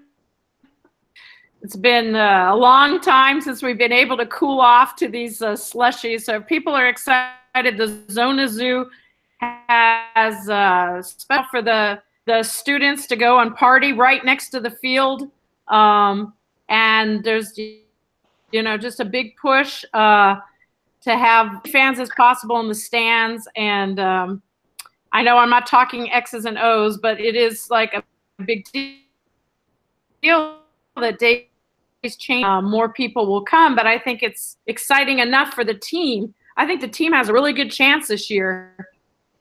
They proved everybody wrong. They thought they'd only win 3 games. So this year it's going to be even better because got a whole to resonate, and the same defensive coordinators there. So we changed offense, but we're still in charge. So there's some continuity there that's great, and most of our players came back. So, hey, Shireen, unfortunately, did you catch any of that? Yeah, we're not able to get too much out of that. So your first game's against BYU, I believe, and maybe I'll be able to get you on for a recap of the Arizona win over BYU. Big guys, like it's the biggest team they're ever going to go up against. This is the biggest team that they're going to go up against, BYU? You mean physically the biggest guys? Right. Well, I mean, their average age is what, 24? Oh, you're talking about the oldest guys. They're the oldest guys. They say they go on their missions, and they don't necessarily work out on their missions, so they're not always in the best of shape. Maybe they're older and more wives, but they may not be in the best of shape. But I listened to their coach this week, and he's very new, and he's very hopeful that they're going to do a really good job this week. So, you know, last year, Khalil did not have. I don't know if that was the coach calling the plays, but his efficiency was, you know, fantastic as we talked. So I think you're going to see more passing, more different plays, you know, hopefully some mid-range passes to tight ends. So hopefully we'll see a lot of different offense, but our first chance will be this Saturday night. Absolutely. And I want to be able to get this response because I'm going to grill you on, despite Khalil's meteoric rise and his rushing record for 6 weeks, he did run for 32, 28, and 58 yards in his last 3 games. So maybe a defensive coordinator or two has figured him out.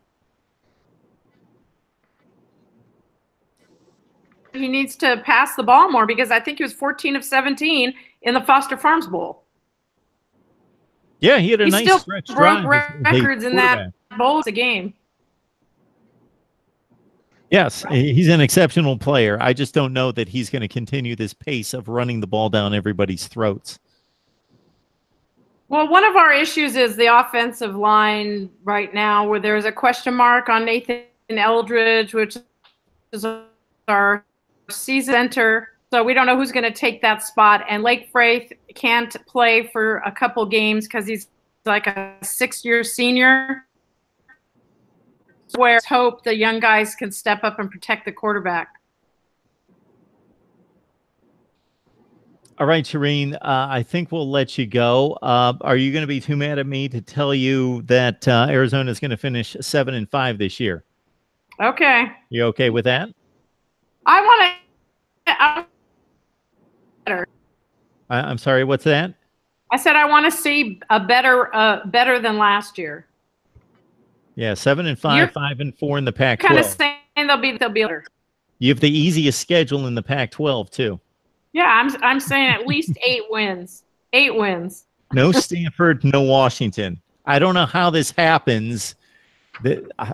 I would like to get a hold of all of these conferences that do this scheduling. It's unfair. Utah plays the most difficult schedule in the conference. We had years plays the easiest. It can be balanced. It can be reworked. It's not Arizona's fault. Yeah.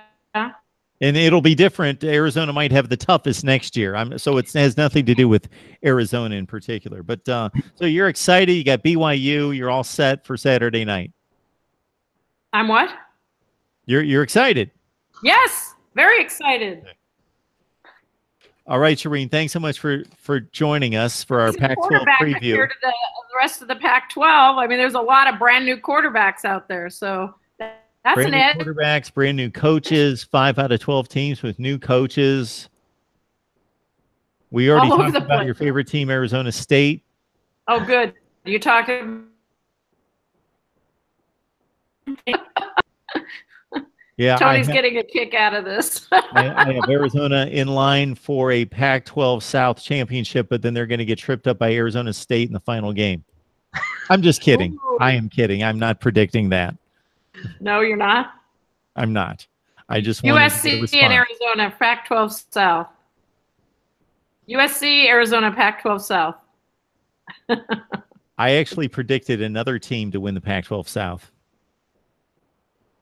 UCLA. All right, Tony, you ready for the next team? Shireen, you can hang on if you'd like. You can make some comments and jump in. Tony and I are going to finish it out with the team to be filled in the blank of my championship game, which I've already released the video. So if anybody's watching that has taken that in, despite playing the most of it, this is a narrow path, but I'm selling people on Utah winning the Pac-12 South.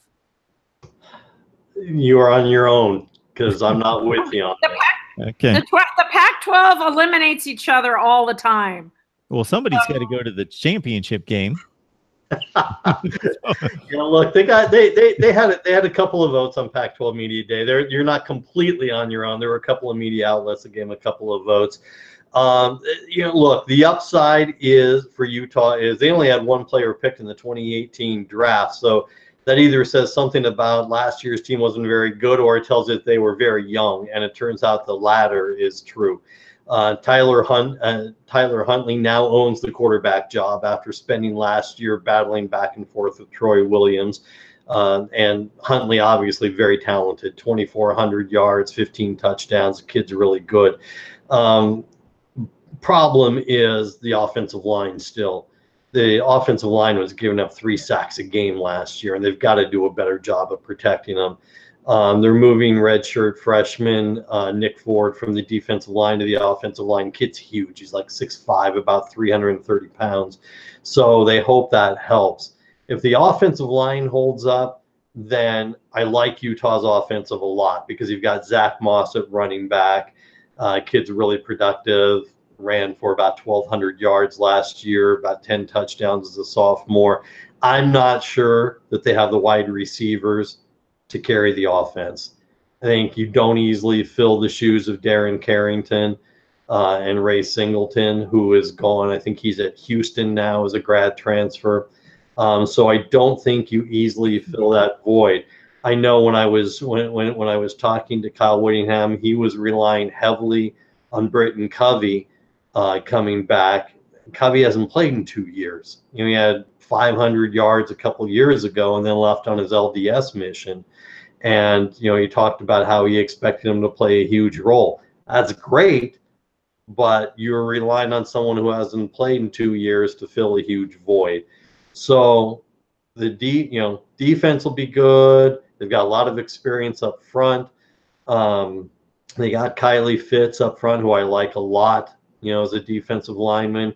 Chase Hansen is going to be there playing linebacker if the kid can, stay upright for an entire season. I had a chance to talk with him at Pac-12 Media Day. This kid is just all heart. He plays hard. His style of play, which is full speed forward all the time, tends to get him hurt a lot.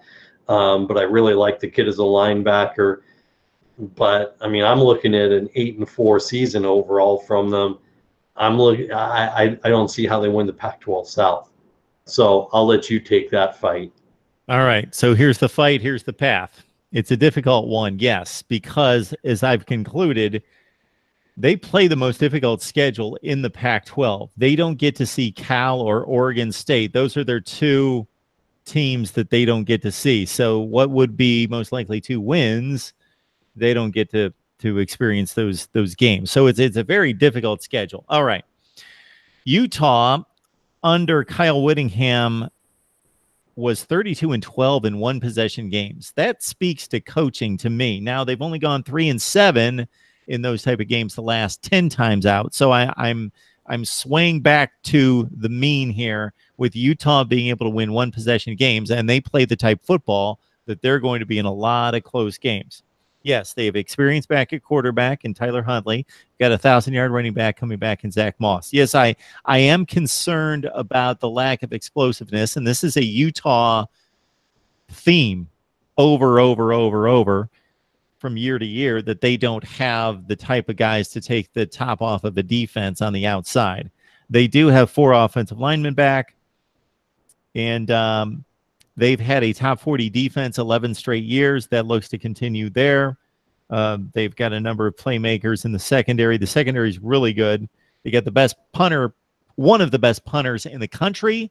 They had a place kicker in Matt Gay, who hit on 30 of 34 kicks, which bodes well in close games. Yes, I wish the schedule set up better for me, because they have to face both Washington and Stanford. So, for example, their competition, Arizona, doesn't have to face either Washington or Stanford. USC misses Washington.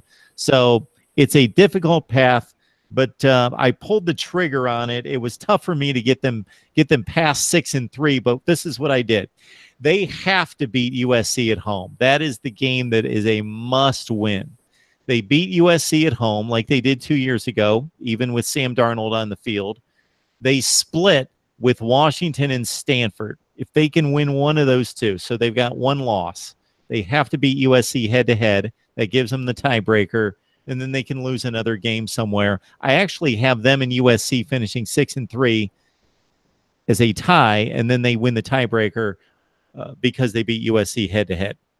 That's going to get them to the Pac-12 championship game. All right, interesting. I have them with one more loss than you do, but yeah, I've got them in 9-3 overall. Yeah, I have them 8-4, so it's not that far off. I've got USC at 8-4. Fair enough. But 6-3 in the Pac-12, and they lose the tiebreaker at Utah. That's the path, right? That's a very narrow path, and Utah has to win that game. It relies on that one game. Yeah, relies on that one game against SC. Yeah, and as I go through the entire landscape of college football, Clemson, Miami, Ohio State, Wisconsin, Georgia, Alabama, Oklahoma, Washington, I just felt like somebody's going to break through somewhere. Somebody. You hope. You would hope. Okay.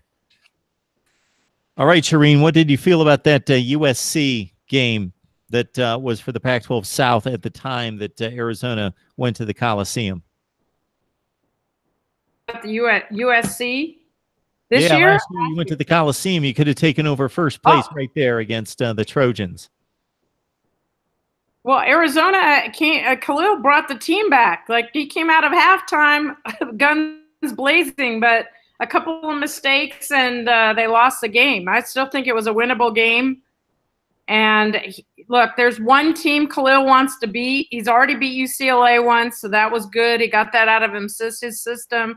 But he wants to beat USC more than any other team. Remember, he was crying at the end of the game because Coach Helton went up to him, and I think he was scared that he might have lost that game. So he had a chance, and this year I'll be in the booth at the UCLA game, so I can't wait for that. You were doing extremely well on the feed there until the end, so that was, I was hopeful of that. Tony, USC. The best roster, the best talent doesn't always win the division. So that's my sales pitch here on the USC-Utah matchup. I was gonna say you're still pitching, you're still trying to sell Utah to me. Yeah, SC was picked to win the Pac-12 South. This week they chose JT Daniels as the starting quarterback, which was about the most obvious choice that pretty much any school was going to make. Any school that had to choose a new quarterback. They chose the true freshman, JT Daniels. They've got a lot they've got to replace on offense. They lost Sam Darnold. They lost Deontay Burnett. They lost Ronald Jones. So their leading returning rusher is Stephen Carr, who had all of 370 yards last year and wound up missing most of spring with herniated disc surgery. He's back for fall camp, but still a lot of ground to make up. They've got some good receivers for Daniels to work with. They've got Michael Pittman. They've got Tyler Vaughns. They've got Amon-Ra St. Brown. So they've got a lot to work with. They've got to work. They need some development up front. They've got to get some work from guys like Austin Jackson to protect Daniels. So they're lacking a little bit up front, and they're certainly lacking in depth up front. Defense looks good. Defense looks solid. They lost Porter Gustin for about 4 to 5 weeks with a knee injury, but there's plenty of depth. Cameron Smith is back, was the leading tackler last year with 112 tackles. And, of course, they've got Biggie Marshall and Mon Marshall back in the defensive backfield. So, they look like, to people who aren't they look like an obvious to win the Pac-12 South.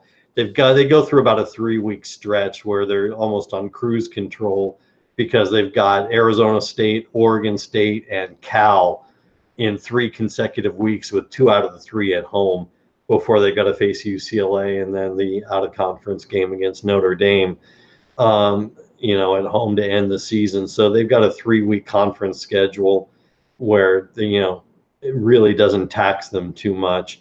They open up against UNLV, which is a yawner. Then they got to play Stanford pretty quickly, and it's up in Palo Alto, so that's going to be an interesting challenge. And then an out-of-conference game against Texas. So, and then they're their conference the rest of the way again until that season finale against Notre Dame. So that USC-Stanford game in week 2 of the season is going to be a pretty telling game for both teams, but especially for SC because they don't have the game experience and the critical skill positions that Stanford does. So it was a mere 2 seasons ago that the best team in the Pac-12 South was not playing in the championship game. They then went on to play in the Rose Bowl. Sam Darnold didn't start the season. They got off to a 1-3 start. They went on the great run. They finished in the top 5 in the nation. They won the Rose Bowl. Similarly, this year, JT Daniels will do well. They'll be a much better team in November than in September, but they've got Stanford. They got Texas, which of course doesn't impact the Pac-12, but similarly to Utah, this is my counterpoint coming from the other direction, is that USC has a narrow path to losing the Pac-12 South, but in fact they will, because they're going to go to Stanford and lose. They're going to go to Utah and lose, and they'll get tripped above by somebody else, maybe Shireen's beloved Wildcats or UCLA or somebody, Oregon. One of those teams is going to knock them off. That brings them down to 6-3, and that's the plan right there, Tony. Well, certainly, look, Stanford in week 2 is a tall mountain to climb, and you're looking at, again, there's a storyline with JT Daniels, and you're starting a true freshman, and there's a big story that he graduated. You see a lot of kids who are graduating, a semester early so that they can go to spring camp. This kid graduated a full year early, but there's a little bit of a misnomer with that also, because he's 19 years old. This was a kid who, he was one of those kids who was held back early on when he was young, so that when he was competing in youth football, he would be older than everybody else. His parents held him back in starting school when he was younger. So the idea that he graduated high school a year early is a little bit of a misnomer, because he's going to turn 19 in the next couple of weeks. So he's already older and physically mature than as opposed to a lot of other college freshmen. So he's ready to take the handle. He's not a 17-year-old kid who doesn't shave yet. He's ready to go. But the game at Stanford is going to be very telling. And if you're USC and you lose that game, as you point out, Mark, you're in a pretty big hole early on in the season. Our guy Allen mentions that Tyler Vaughn should have a special season. He caught 57 last year for 5 touchdowns. Michael Pittman's the other wide receiver. They're really looking for a productive number 3 guy. They've got a couple good tight ends, and Daniel Imatorba-Bebe, one of the great names in college football, and Tyler Petit as well. Yeah, it's JT Daniels' deal. He's the guy from day one, and that's what USC fans have wanted to hear all off season, and they will see it in play with 2 difficult road games right out of the gate after that week 1, Stanford, Texas on the road. So interesting happenings there with USC and the Pac-12. So Shireen, you have the floor to talk about whatever you want, as long as the feed is okay. Pontificate about the Pac-12 or bear down in particular. Well, I have to say bear down and go Cats. So let me just get that. I haven't felt this excitement from a fan base in a long time in Tucson. And the community is all in, it seems. But there's a lot of changes in the Pac-12, and it's all like deer in the headlights. I think I saw the OSU coach on TV tonight, and they were talking about his billboard or something, but I was uncomfortable. So I'm not so worried about him. But Chip Kelly's been here before, right? So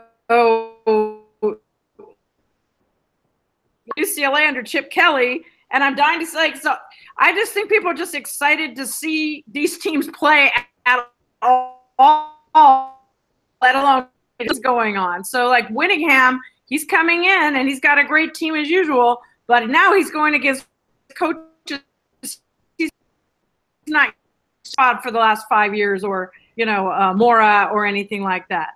So it's going to be interesting to see how we're going to be seeing. Hey, That's my Shireen, I'm sorry to shut you down, but we just really can't make a whole lot out of that, unfortunately. But because of your overt personality, the one thing that we do get out of all that is that you are excited.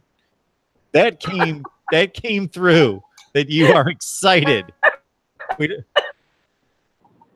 excited. If I was another person, I might cut you down by saying, "Why are you so excited about finishing 7-5?" But I wouldn't do that.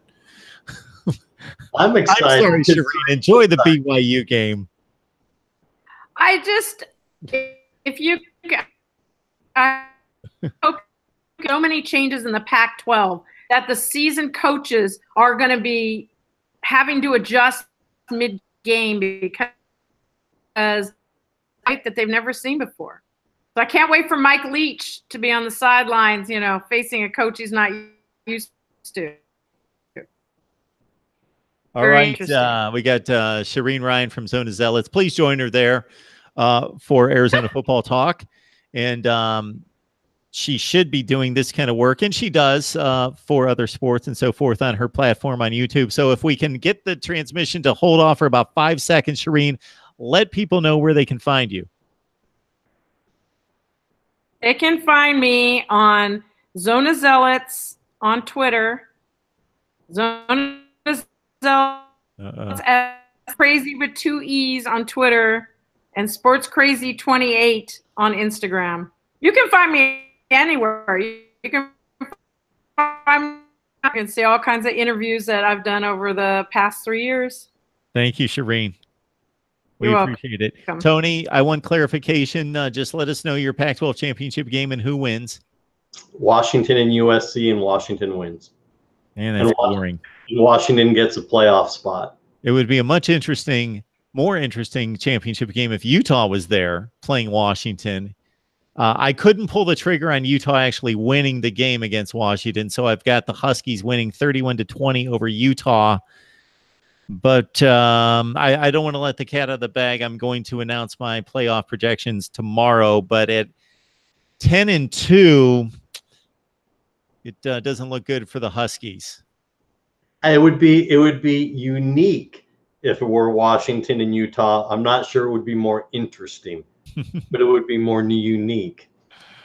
All right, this has been our Pac-12 preview here, and I remind everyone that's watching, whether it be live right now or once this goes to tape on YouTube, that this is the voice of college football, Mark Rogers TV, and we are so excited for the 2018. Maybe not quite as excited as Shireen, but very excited for the 2018 season to kick off here. And, of course, we'll be all over the action tomorrow night with Northwestern and Purdue. Sorry to name that particular team in Shireen's presence, but Purdue coming off a bowl victory against some unnamed team last season. So the Boilers are in action tomorrow night against Northwestern. That's the highlighted game on ESPN, and I'll do some instant analysis. We'll have Shireen and Tony on throughout the season. As you can see on my YouTube channel, we now have the live stream schedule right there on the banner.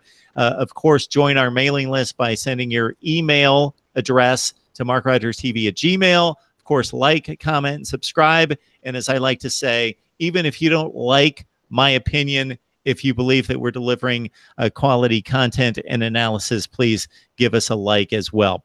All right, Tony, we appreciate you hanging out for the last 2 hours. Shireen, you are always welcome here, as you know, and you guys have a great evening. You too, Mark. Glad to do it. For everybody else, we will see you on the live chat here very soon. I will be around after the football games tomorrow night to talk up the action that we will finally see here in 2018, and we'll see you next time.